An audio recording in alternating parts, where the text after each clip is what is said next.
Christopher, I understand that we have something in common, at least, that you're a son of a teacher. That's right, yeah. My mom teaches 8th grade science at Rock Country Day School, where I graduated from. And where is that? Rye, New York. From New York, Yeah, from New York, the state with the Big Apple. When did you think that you might like to be an actor? I didn't.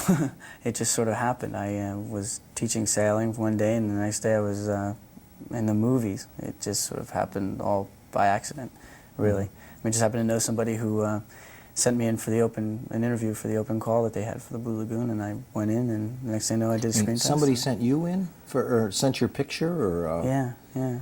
That's incredible. Yeah, well, this guy who ran a small little modeling agency, I did 2 jobs with him, and as a matter of fact, the same day that he had sent me in, I hadn't heard from this guy in about 6 months, and the same day that he sent me into this interview, I got into the Ford modeling agency, all in the same day. It happened really fast. The Ford modeling agency in New York. In New York, yeah. How far is what was the town again? Rye. Rye, New York. Yeah. How far is that from New York City? It's in Westchester. It's about an hour, 45 minutes. So you were close to. Oh yeah. Close to. But you didn't take any theater, drama, acting. Well, I did a play at school. You did a play. A play at school, just for college and stuff. Yeah. So I'd say I did. This must be overwhelming for you too. It's really overwhelming. Yeah. Can you handle it? Well, I'm gonna slow down a little bit here. I mean, this whole thing just happened really fast for me. So I'm gonna sit back and just sort of ride this wave and just see whether people really want to see me in the movies and see what they think about me and the Blue Lagoon and all the rest. And so your feet are still on the ground a little bit. Oh yeah. Well, they're gonna stay there for a while. I want to tell you something, because I think you'll appreciate this. I do many of these junkets. I go around the country and for films, and sometimes the critics are pretty tough on individuals. But I've heard, I don't know how many of these you've done, interviews like this for the film already. Could you count them?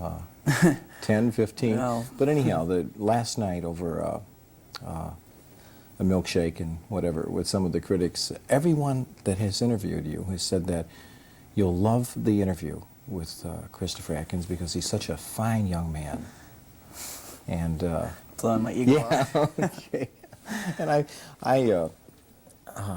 I really enjoyed the film. I thought it was, you did an outstanding job. The character, I think you developed the character as the film moved along. Would you agree with that? Yeah, well, that's because we were actually living almost like the character was, at least I was. I was living in a tent, and we had outhouses and all the rest of the stuff, and it was a tiny little island we were living on. Yeah.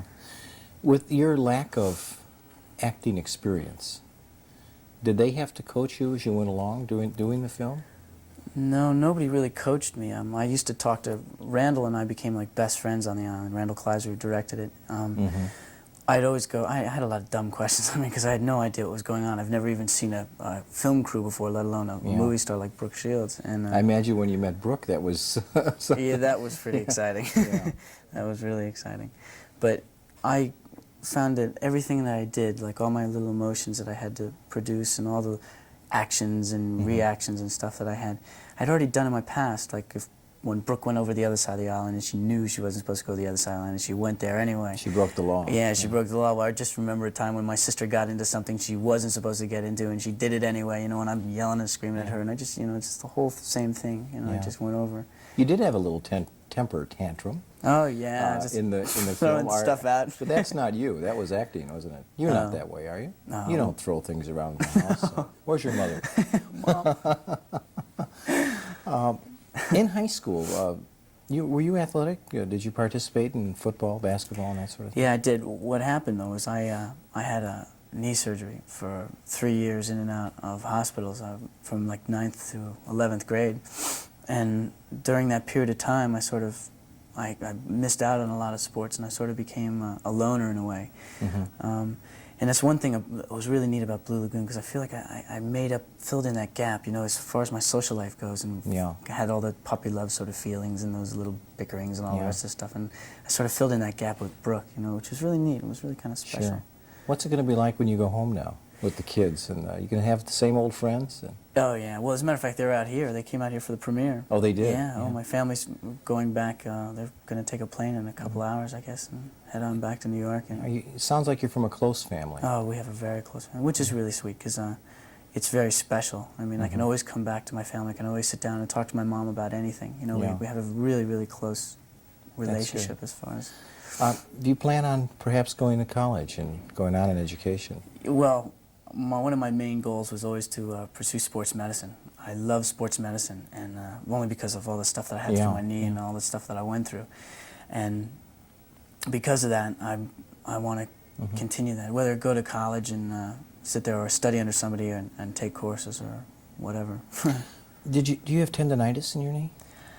I had a little bit of everything. I mean, they almost took out my kneecap the last operation, and they were just digging away and taking pieces out and putting it back together. I mean, that was a mess for You weren't a catcher in Little League Baseball, were you? No, I pitched and played first, but well, Little League. Because those catchers, you know, they hurt their knees. I know. I have a 28-year-old son who was drafted by the Baltimore Orioles when he was your age in high school, and he had the same thing. His knees. Of course, he'd been catching through Little League in all those years. Yeah. Really. Wow, that's exciting. I always wanted to get drafted. You have a girlfriend in Tucson? Yeah, I had a... You can have a lot of them after this interview, really. Yeah, I do have... I had a girlfriend. I haven't seen her in... Do you want to say hello to her? Hi, Peggy. How you doing? No, her name is Peggy DeLuca, and she lives in Tucson. She goes to University of Arizona, unless she moved now. I don't know where I think she was moving to Phoenix and going to Arizona State. One of my other dreams was always to go to Arizona State and play baseball because they have fantastic teams. Reggie Jackson and Rick Monday and Sal Bando and all those guys. Yeah. That's what I've always wanted. Great to do. baseball school. Of course, the University of Arizona won the national championship this year in Tucson. University We're national of Arizona? champions, yeah. Well, congratulations. NCAA champs, yeah, right. Wow. What about, where do you go from here in this business? And I say this business, the movie. Hollywood scene? Well, Doug Stewart, who wrote Blue Lagoon, just finished writing another script that I think I might do if I continue. I'm still a little up in the air about what I'm going to do. I mean, the whole thing happened awfully fast for me, and Hollywood's is really life in the fast lane. And so I'm just going to take it slow and see how this goes. You know, just, excuse me, ride the wave. Yeah. Did you have any, you did one high school play, and you know how fast a play goes. You're on stage and it's boom, boom, and it's over. Done and over with. Did you think, you know, when you were doing 1,000 takes for every different scene, and that, wow, what a waste, and this is long and boring? I always wondered what they did with all the extra film. I mean, I went into the cutting room a couple of times, and there was just rows and rows and rows of film, you know, and then all that film, you know, 3.5 months of film for an hour and 45 minutes is really amazing. God, it's a lot of work. But I never really got bored with it, only because it was so fascinating. It was all new to me. Maybe I'd get bored with it if I do it. Must have been great being on location. Oh yeah, it was wonderful. I mean, that island was really paradise. I mean, geez. Just 6 hours away by boat to the nearest store. We were out in the middle of nowhere. Culture shock. Yeah, that's for sure. When I look back, I wanted to turn around and go back to the island. Did you do your own swimming? I did everything. I did all my own stunts. And, You did? Yeah. With the bad knee and all? Yeah, well, the bad knee is really great now. I played football my senior year, as a matter of fact, in high school. Yeah.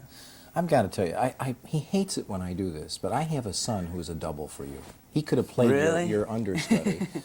He's 19 years old. In fact, he's gone the other way. He went from Tucson. He was in theater in high school, and he's in New York City now.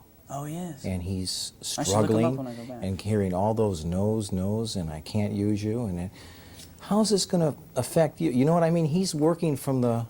He's going to all those places and knocking on doors, and I just sort of... And you kind of fell into me it. off the street, gets lucky, and... You started at the start, you know, and he's studied theater since 4 or 5 years now. He's taken coaching and that sort of thing. I don't want to make you feel badly for all those struggling young actors, but it is, well, a credit to you for getting the part. I mean, there were certainly other young actors who were in contention, I'm sure. Oh, yeah. Supposedly I got picked out of 3,000 people, which was kind of amazing for me. I imagine you ended up with a lot of friends in the cast and the crew. Yeah, that's one thing about shooting on location is you become very close with somebody.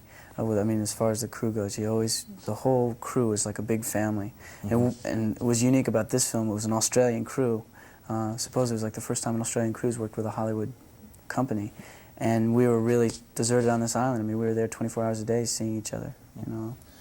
I enjoyed this very much. Well, come down to Tucson and see Peggy, will you? Oh, I will, believe me. we have a little clip, and we're not sure what it is, but what do you think it is? I'm pretty sure it's going to be the scene on the beach where I run and I tackle her in the sand and tell her And I'm the fastest swimmer and the fastest runner. And she goes, "You're the fastest everything. Get off of me."